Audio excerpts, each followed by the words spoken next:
5월 16일 월요일 새벽기도의 찬송가는 428장 내 영혼의 햇빛비치니입니다. 함께 읽으실 말씀은 히브리서 1장 1절에서 11절의 말씀입니다.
사도신경으로 신앙 고백하심으로 새벽기도에 시작하겠습니다. 전능하사 천지를 만드신 하나님 아버지를 내가 믿사오며 그 외아들 우리 주 예수 그리스도를 믿사오니 이는 성령으로 잉태하사 동정녀 마리아에게 나시고 본디오 빌라도에게 고난을 받으사 십자가에 못 박혀 죽으시고 장사한 지 사흘 만에 죽은 자 가운데서 다시 살아나시며 하늘에 오르사 전능하신 하나님 우편에 앉아 계시다가 저리로서 산자와 죽은 자를 심판하러 오시리라. 성령을 믿사오며 거룩한 공회와 성도가 서로 교통하는 것과 죄를 사하여 주시는 것과 몸이 다시 사는 것과 영원히 사는 것을 믿사옵나이다. 아멘. 찬송가 428장 내 영혼의 햇빛비치니입니다.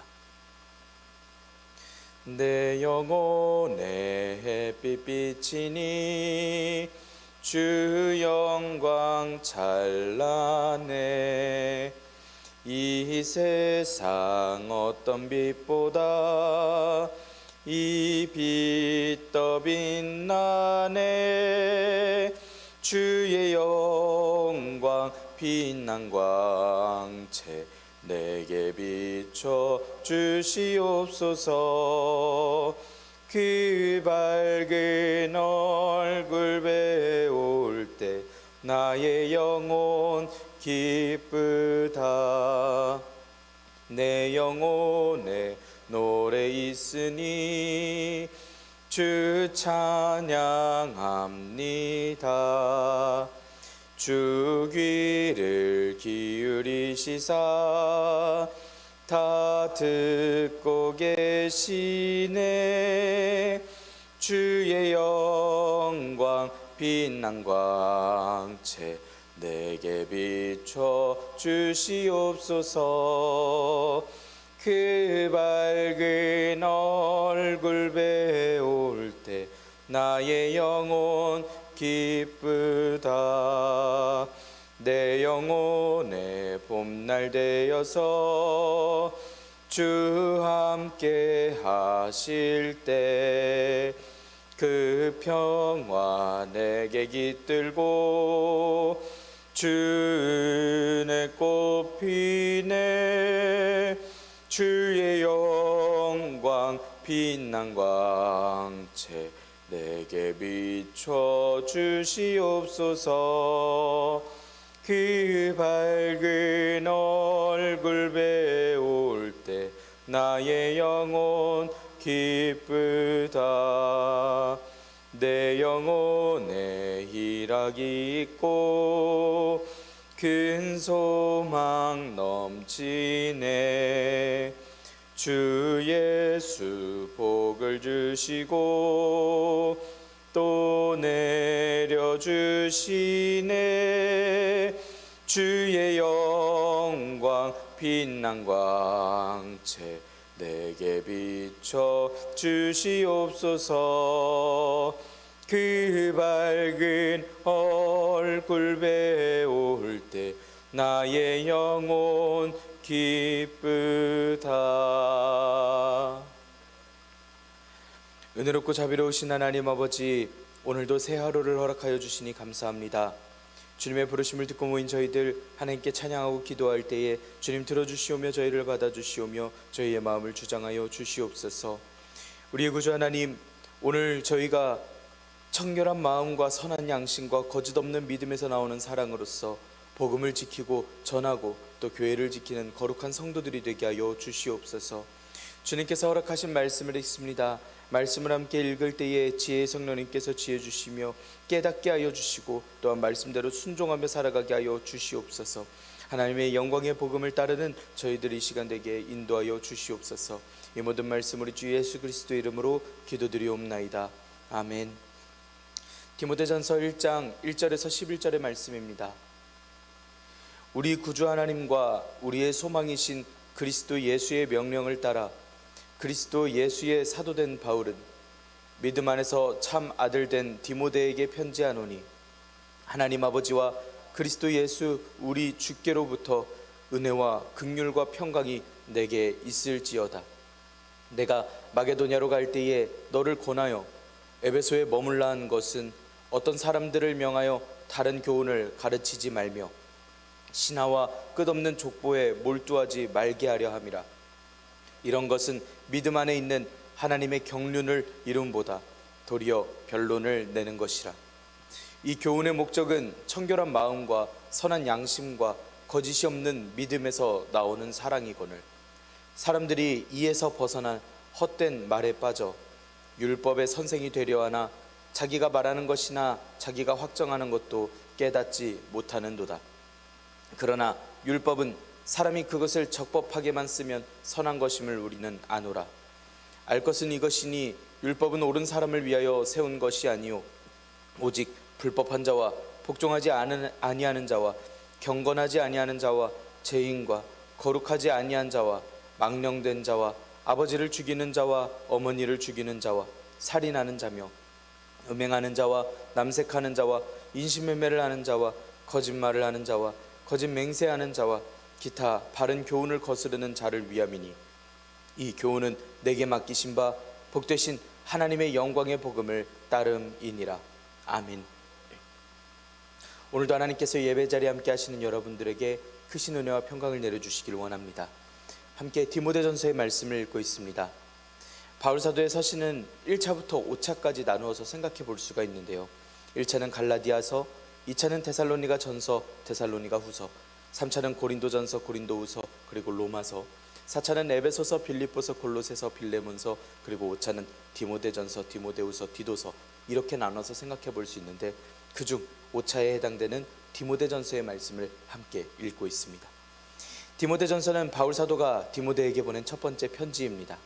바울 사도는 믿음 안에서 참 아들된 디모데에게 편지를 보내는데 고린도전서, 디모데후서 말씀에 내 사랑하고 신실한 아들 혹은 사랑하는 아들이라고 디모데를 표현하는 것을 보면 바울 사도가 디모데를 얼마나 아끼고 사랑했는지를 알 수 있는 그런 말씀들입니다. 그래서 바울 사도가 디모데를 믿고 에베소 교회에 남겨두어서 교회를 치리하도록 하였습니다. 디모데는 헬라인 아버지와 유대인 어머니 유니기의 사이에 태어났었던 사람입니다. 루스드라 방문을 했던 바울 사도의 1차 전도 여정 때 디모데가 회심을 하였고 바울 사도 선교 동력자로서는 2차 전도 여정 중에 다시 루스드라를 방문했을 때 그때부터 시작하였습니다. 디모데는 바울 사도의 동력자로 활동하였고 데살로니가, 고린도, 빌립보로 보냄을 받았었습니다. 디모데는 고린도후서, 빌립보서, 골로새서, 데살로니가 전후서, 빌레몬서를 보낼 때에 함께 있었던 그리고 또 함께 편지를 보냈던 사람으로서 말씀을 합니다. 바울 사도가 이방인 공동체에게 거둔 헌금을 가지고 예루살렘을 갈 때에도 동행했던 것이 바로 디모데였습니다. 성경에서는 바울 사도가 서보나로 갔다라는 말씀은 없지만 로마서의 말씀에는 바울 사도가 서보나에 갈 계획을 이야기를 했고 바울 사도의 성정을 생각해 보면 로마에서 풀려났을 때 바로 서보나로 갔을 것을 생각해 볼 수 있습니다. 로마에서 풀려난 바울 사도가 서보나에서 사역을 마치고 아시아로 돌아옵니다.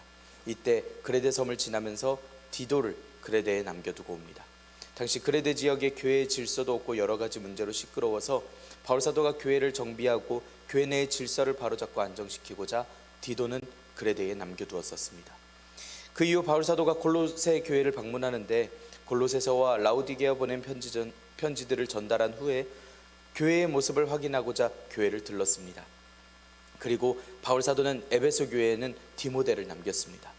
에베소 교회를 섬기도록 하고 바울 사도는 드로아를 거쳐 마게도니아로 떠나가게 됩니다. 바울 사도는 마게도니아의 빌립보 교회를 방문해서 거기 머물면서 에베소에 남겨두었던 디모데를 생각하며 편지를 쓰는 것입니다. 디모데는 많은 문제들이 가득한 에베소 교회에 남아서 교회를 이끌고 있습니다. 교회에 있던 문제들은 이단의 사상들과 목회를 하는 데 있어서 실제로 당할 만한 그러한 문제들을 가르칩니다. 이 편지를 통해서 바울 사도는 가장 먼저 디모데에게 목회자로서 교회에서 어떻게 행해야 할지를 알려주고 있습니다. 그렇기 때문에 디모데전서는 디모데의 영적인 생활에 대한 교훈과 또 몸 건강에 대한 조언과 또 성도들을 대하는 태도들에 있어서 마치 아버지가 아들에게 알려주시듯이 자세하게 가르쳐주고 있습니다. 그리고 디모데전서를 쓴 두 번째 이유로는 에베소 교회를 위협하던 거짓 교사와 잘못된 교훈에 대해서는 어떻게 대처해야 할지 알려주기 위해서입니다. 또 거짓 교사를 배척하고 잘못된 교훈을 가르치지 못하도록 엄하게 명령하고 바른 믿음을 가르치고 선한 싸움을 싸우도록 독려하고 있습니다. 또 디모데전서를 쓴 세 번째 이유는 교회 내의 일꾼들을 선정해서 올바른 기준을 세우게 하기 위함이었습니다. 하나님의 집, 예수님의 몸된 교회의 질서는 어떤 일꾼을 세우고 교회를 다스리는지가 중요했기 때문입니다. 하나님의 명령, 예수님의 명령을 따라 사도로서 부르심을 받았다라고 바울 사도가 스스로를 소개한 뒤에 믿음 안에서 참 아들된 디모데에게 거짓 교훈을 멀리하고 바울 사도에게 배운 바른 믿음 안에 하나님의 진리 안에 거하라고 명령합니다. 하나님의 집에서 어떻게 행해야 할지, 어떤 사람에게 직분을 맡길지 그 기준들에 대하여서 가르쳐주기도 합니다. 그리고 믿음에서 벗어난 이들이 헛된 말과 거짓된 지식을 가지고 있음을 기억하게 해서 믿음을 지키고 교회를 지켜야 할 것을 당부하고 있습니다. 먼저 교회 말씀에, 교회 생활에 대해서 가르치고 있습니다. 에베소 교회의 디모데에게 교회 문제의 구체적인 해결 방법과 또한 실제적인 충고들을 이야기하고 있습니다. 교회와 복음을 위하여서 적극적이게 싸우고 또 대처해왔던 바울 사도와 그러한 같은 자세로 디모데도 교회를 위해서 모든 사람들의 구원을 위해서 싸울 것을 가르치고 또한 당부하고 있습니다. 우리가 말씀을 통해서 우리 또한 믿음의 경주 선한 싸움을 하고 있는 성도로서 우리의 삶을 점검하고 우리 주변을 신경 쓰며 복음을 지키고 교회로서 싸워내야 할, 지켜내야 할 믿음이 있는지 결단하고 또한 떠올리는 시간이 되기를 원합니다. 하나님께서 함께하여 주시며 은혜와 긍휼과 평강을 허락하여 주실 줄 믿습니다. 1절 2절의 말씀 함께 읽겠습니다. 우리 구주 하나님과 우리의 소망이신 그리스도 예수의 명령을 따라 그리스도 예수의 사도된 바울은 믿음 안에서 참 아들된 디모데에게 편지하노니 하나님 아버지와 그리스도 예수 우리 주께로부터 은혜와 긍휼과 평강이 내게 있을지어다. 아멘. 먼저 바울 사도는 스스로를 소개합니다. 우리 구주라고 이야기를 하는데, 이 구주라는 원어는 소테로스라고 하는 원어로서 위험으로부터 안전하게 지켜주시는 분, 보존해 주시는 분이라는 뜻입니다. 이건 당시에 최고의 신을 나타낼 때에 혹은 신처럼 여겨지던 황제에게 쓰던 표현입니다. 그런데 여기서 바울 사도는 우리 구주라고 표현을 하면서 요즘 구주 이야기들이 많은데 오직 우리 성도들의 구주께서는 하나님밖에 없으시다라는 것을 말씀하듯 강하게 이야기하고 있습니다. 그리고 우리 소망이신 예수님의 명령을 따르다고 이야기하고 있습니다. 모든 교회는 예수님께서 주신 소망을 향하여 나아가고 있기 때문에 우리를 지키시고 세상에서는 가장 왕이신, 그리고 우리에게 소망을 허락하셔서 살게 하신 우리 주님께 명령을 들었던 바울 사도라고 이야기하고 있습니다. 바울 사도는 예수님의 사도입니다. 교회에서 사도라고 불리우려면 교회를 세우고 또한 헌신을 해야만 합니다.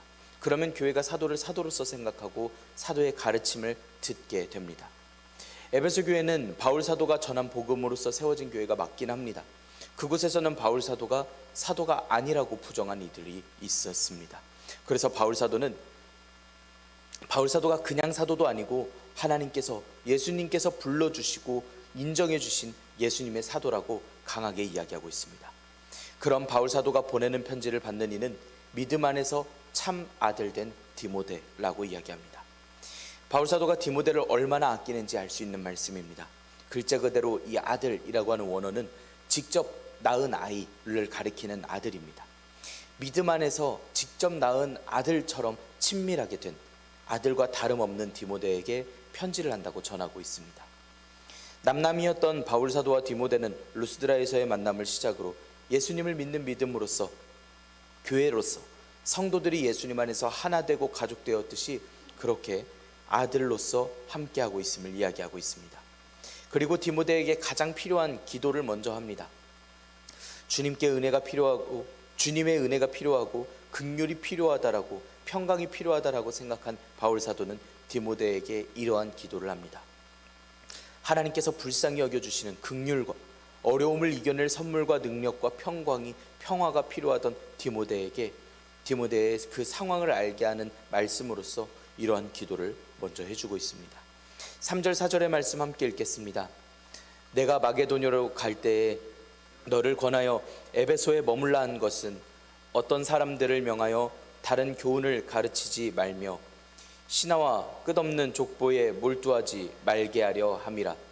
이런 것은 믿음 안에 있는 하나님의 경륜을 이름보다 도리어 변론을 내는 것이라. 그리고 전하는 말씀은 이단에 대한 경계와 바울 사도의 신앙 간증을 통해서 격려하는 말씀입니다.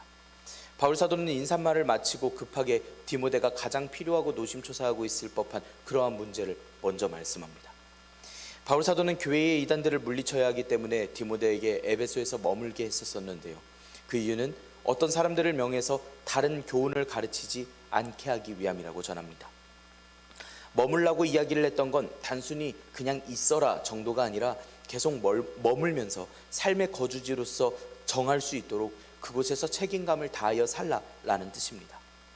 바울 사도가 명하라고 했던 어떤 사람들은 바울 사도가 디모데에게 당시 에베소 교회를 혼란스럽게 하던 거짓 교사들을 단호하게 대처하라고 이야기하는 말씀입니다. 다른 교훈을 가르치지 못하도록 했습니다. 신화와 끝없는 족보에 몰두하지 말라고 막으라고 이야기합니다. 신화는 전설, 꾸며내는 이야기를 이야기합니다. 당시에 그리스 로마 신화와 같은 전설이나 사람들이 상상해서 지어낸 허구적인 창조설 같은 이야기들을 그들이 만들어낸 창조의 이야기들을 가리켜 이야기합니다. 어떤 가문이나 나라가 만들어진 설화도 이야기할 수 있겠습니다. 디도서 1장 14절에서는 유대인의 허탄한 이야기라고까지 이야기하였던 신화의 내용들 중 하나입니다. 당시 이단들은 허탄한 이야기들로서도 교회를 혼란스럽게 만들었었습니다. 교회에서 사용하는 정경으로 채택된 성경 말씀 말고 외경이라고 하는 성경에 들어오지 못한 말씀들이 있습니다. 그중 소창세기라고 하는 말씀으로 조상들의 일람표가 확장되어서 써져 있고 여인들의 이름도 거짓으로 꾸며져서 써져 있고 그 이야기들도 빼곡하게 차 있는 성경 말씀이 있습니다. 그래서 우리 뿌리가 이렇다라고 이야기하는 유대 랍비들의 족보를 조작하는 그러한 외경의 말씀입니다. 에베소 거짓 교사들이 참고하고 따랐던 책들은 족보들은 그랬던 것들입니다. 그래서 이런 거짓 가르침을 가르치지 못하도록 하려고 하는 것이 바울 사도가 디모데를 에베소에 남겨두었던 이유라고 설명하고 있습니다. 그런 이단들의 행동을 경계하는 가장 큰 이유 또한 설명합니다. 그런 이단들이 믿음 안에 있는 하나님의 경륜, 하나님의 계획을 이루기보다는 오히려 변론을 내는 것이기 때문입니다. 교회에서의 가르침과 나눔은 늘 하나님의 계획을 이루려고 하는 하나님의 뜻이 이루어지기를 바라는 믿음과 소망으로서 나아갑니다. 그런데 교회 안에서 그런 이단들의 가르침은 하나님의 뜻보다 하나님의 경륜보다 변론을 나타낸다는 것입니다. 변론은 매우 격렬한 논쟁을 가리켜 변론이라 부릅니다. 신화와 족보에 몰두하고 살아가다 보면 분명 강한 변론과 논쟁뿐인 삶으로서 교회가 살아가게 될 것입니다.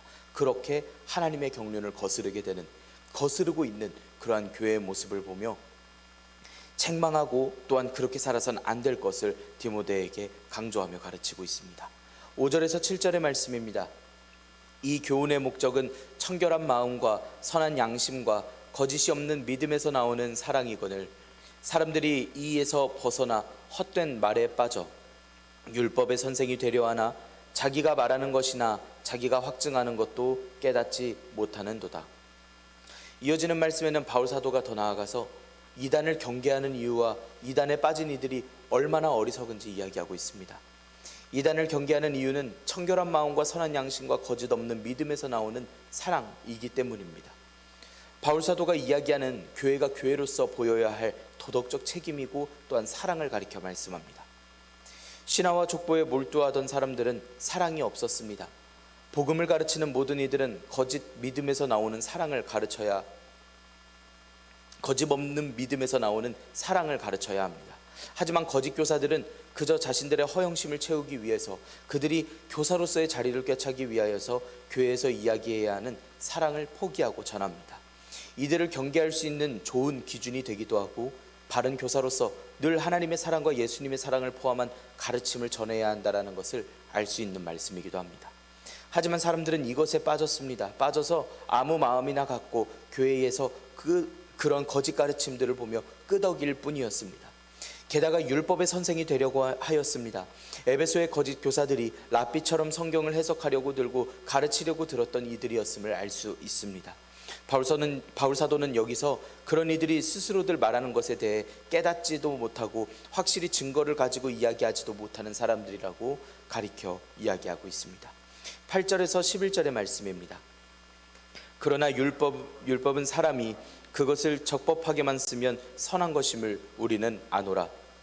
알 것은 이것이니 율법은 옳은 사람을 위하여 세운 것이 아니요 오직 불법한 자와 복종하지 아니하는 자와 경건하지 아니한 자와 죄인과 거룩하지 아니한 자와 망령된 자와 아버지를 죽이는 자와 어머니를 죽이는 자와 살인하는 자며 음행하는 자와 남색하는 자와 임신매매를 하는 자와 거짓말하는 자와 거짓맹세하는 자와 기타 바른 교훈을 거스르는 자를 위함이니 이 교훈은 내게 맡기신 바 복되신 하나님의 영광의 복음을 따름이니라. 아멘. 랍비처럼 유대주의자들이 크게 주장하던 것은 율법의 역할을 마음대로 설정을 해서 상황에 맞게 자신의 말들에 유리하게, 자신들의 논리에 맞게 펼쳐서 이야기하려던 것입니다. 그래서 그 율법의 역할을 적당하게, 적법하게만 써야 함을 말씀하고 있습니다. 적법하다라는 말은 율법을 주신 하나님의 목적, 죄를 깨닫게 하시고 구원이 필요하다는 것을 알게 하시는 하나님의 선하신 뜻을 보여주는 그 목적에만 사용되는 것을 이야기합니다. 그렇게 사용되면 율법은 얼마든지 선한 것이라는 것을 말씀합니다.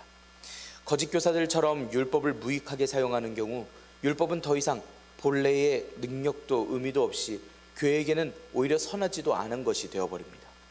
이것을 알아야 합니다. 율법은 옳은 사람을 위한 것이 아니라 불법하고 복종하지 않고 경건하지 않고 죄인과 거룩하지 않고 망령된 자와 아버지를 죽이는 자, 어머니를 죽이는 자, 살인하는 자를 위해서임을 전하고 있습니다. 의로운 사람이 아닌 사람들을 가리켜 말씀합니다. 10절까지 음행하고 남색하고 인신매매하고 거짓말하고 거짓맹세하는 자와 기타 바른 교훈을 거르는 자들을 이야기를 하고 있습니다. 도덕적으로 옳지 못한 사람들을 이야기합니다. 모세의 율법이 그 법을 다 지키는 도덕적 존재에 대해서는 큰 의미가 없음을 말씀하고 있습니다. 이야기하는 것 중 망령된 자를 이야기를 하는데요, 베벨로이라고 하는 원어를 써서 문지방을 건너는 자라는 뜻입니다. 속되게 행하는 자, 제한 없이 아무 일이나 거슬러서 전부 다 하는 자를 이야기합니다. 이 말씀들은 온갖 계명을 어기는 모든 이들을 가리켜 말씀합니다. 바울 사도가 이야기한 이 모든 범죄 목록들은 모두 하나님께서 미워하시는, 싫어하시는 죄악들입니다. 이렇게까지나 타락하고 범죄한 이들이 지금 행하고 있는 게 잘못이고 잘못이라는 것을 깨닫게 하는 것이 율법이고 이것을 위해서 율법이 사용된다라는 것, 그것은 적법한 사용처지만 율법을 지금 에베소 교회에서는 문제 삼을 만큼 다루고 생각하고 믿고 배우고 선생들을 선생 삼아 따라간다라고 하는 것이 잘못되었다는 것을 말씀합니다. 이 교훈들은 바울 사도에게 맡겨주신 것이라고 이야기합니다. 바울 사도는 복음을 바울 사도에게 맡겨주신 것이라고 이해하며 말씀합니다. 하나님께서 복음을 맡겨주셨다라는 원어로서 말씀합니다. 바울 사도가 지금 이야기하는 것이 에베소 교회에 있던 거짓 교사들과는 확실히 구분되는 사도임을 정확히 말씀하고 있습니다. 또 복음이라고 하는 것은 복되신 하나님의 영광스러운 복음이다 라고 이야기하고 있습니다. 복음이 영광스럽다라는 표현은 복음 자체가 하나님의 영광을 나타낸다라는 말씀입니다. 복음에는 죄인에 대한 하나님의 무조건적인 사랑의 내용이기 때문에 이 자체로 하나님께 올려드릴 영광이고 하나님의 영광을 밝게 비추는 그러한 말씀입니다. 오늘 말씀을 통해서는 바울 사도가 믿음으로 아들된 디모데에게 복음을 떠난 이들이 얼마나 허망한 존재들인지, 그리고 교회는 잘 붙들려 있어야 한다라는 것을 당부하며 말씀을 전하였습니다. 우리는 이 말씀을 통해 오늘 우리에게도 똑같이 주어지는 말씀임을 기억하고, 바울 사도에게 맡겨졌다라고 표현하는 그 복음이 오늘은 우리에게 허락하여 주신 복음임을 기억해야 할 것입니다. 우리는 이 복음을 붙들고 소중히 여기고 전하고 바른 공의와 법도를 세울 수 있는 거룩한 교인들이 되어야 합니다. 또 풍성한 열매를 맺어서 하나님께서 예비하신 무궁한 영광을 영원토록 누리는 복된 성도들이 되기를 소망해야 합니다. 우리는 교회입니다. 교회가 모여서 교회를 지키고 복음을 지키고 또한 함께 사랑하며 함께 주님께로 나아갈 모습이고 이유를 갖고 있는 것이 바로 교회입니다. 오늘도 거룩한 주님의 자녀로 우리가 주님께 충성을 다하기를 원합니다. 주님께서 허락하신 영원한 소망을 꿈꾸며 살아가기를 원합니다. 우리의 믿음을 방해하고 우리의 생활을 어렵게 하는 그 모든 것을 경계하며 그러한 오늘의 삶을 살지라도 오늘 늘 하나님 아버지와 그리스도 예수님 우리 주님께서 은혜와 긍휼과 평강을 내려주시기를 기도하겠습니다. 오늘도 주님의 은혜에 붙들려 사는 저 여러분들이 되시기를 간절히 소망합니다. 기도하겠습니다. 은혜롭고 자비로우신 하나님 아버지, 말씀을 허락하여 주시고 저희들에게 은혜와 평강과 긍휼을 더하여 주시니 감사합니다. 저희들의 구주이시고 소망이신 주님, 저희가 주님의 명령에 따라 이 세상에 복음을 들고 살아갑니다. 교회를 해치고 믿음을 방해하는 이들을 경계하게 하시고 은혜와 긍휼과 평강으로서 함께하여 주시옵소서. 날마다 저희들에게 맡겨주신 복음을 순종하게 하시고 복되신 하나님의 영광의 복음을 따르는 저희들이 되게 하여 주시옵소서. 주님, 저희들이 주님께서 허락하신 삶을 살아갈 때에 삶에 당하는 어려움과 아픔들 중에 하나님 함께하여 주시며 저희의 상황을 주님께서 회복시켜 주시고 또한 은혜 내려주시기를 원합니다. 주님께서 한없는 자비와 은혜로서 저희들을 보호하여 주시옵고 또한 인도하여 주시옵소서. 오늘도 주님의 말씀을 들고 나아가는 저희들에게 하나님 은혜와 평강을 더하여 주시며 또한 인도하여 주시옵소서. 이 모든 말씀 우리 주 예수 그리스도의 이름으로 기도드리옵나이다. 아멘. 하늘에 계신 우리 아버지여, 이름이 거룩히 여김을 받으시오며 나라가 임하시오며 뜻이 하늘에서 이루어진 것 같이 땅에서도 이루어지이다. 오늘 우리에게 일용할 양식을 주시옵고 우리가 우리에게 죄 지은 자를 사하여 준 것 같이 우리 죄를 사하여 주시옵고 우리를 시험에 들게 하지 마시옵고 다만 악에서 구하시옵소서. 나라와 권세와 영광이 아버지께 영원히 있사옵나이다. 아멘. 우리 이 시간은 한 목소리로 기도하기를 원합니다. 오늘 말씀을 지켜내기 위하여서 우리가 주님께서 주신 복음을 붙들고 나아갈 수 있도록 하나님께 믿음과 은혜와 긍휼을 간구하기를 원합니다. 우리 모든 성도님들의 거룩한 삶과 생활을 위하여서 함께 기도합시다. 주님께서 허락하신 이 세상을 살아가면서 저희가 열심히 거룩한 나를 향하여 하나님께서 허락하신 소망을 향하여 나아갈 수 있도록 믿음을 허락하여 주시라고 함께 기도합시다. 우리 청년들을 위하여서 함께 기도하겠습니다. 군입대하여 복무하고 있는 민우와 또한 민석이를 위하여 기도하여 주십시오. 또한 유학하고 있는 문규란 청년과 문서현 청년 그리고 김주환 청년을 위하여서 함께 기도하여 주시기를 원합니다. 우리 또 전염병이 끝나기를 위하여서 함께 기도하기를 원합니다. 하나님의 뜻을 주님께서 알려주시고 또한 이 사람들을 괴롭히고 또한 세상을 괴롭히고 있는 이 전염병이 하루빨리 끝나 삶이 회복되고 또한 인생이 회복되는 은혜를 더하여 주시라고 하나님께 간구하기를 원합니다. 우리 이 시간 한 목소리로 기도하며 나아가겠습니다.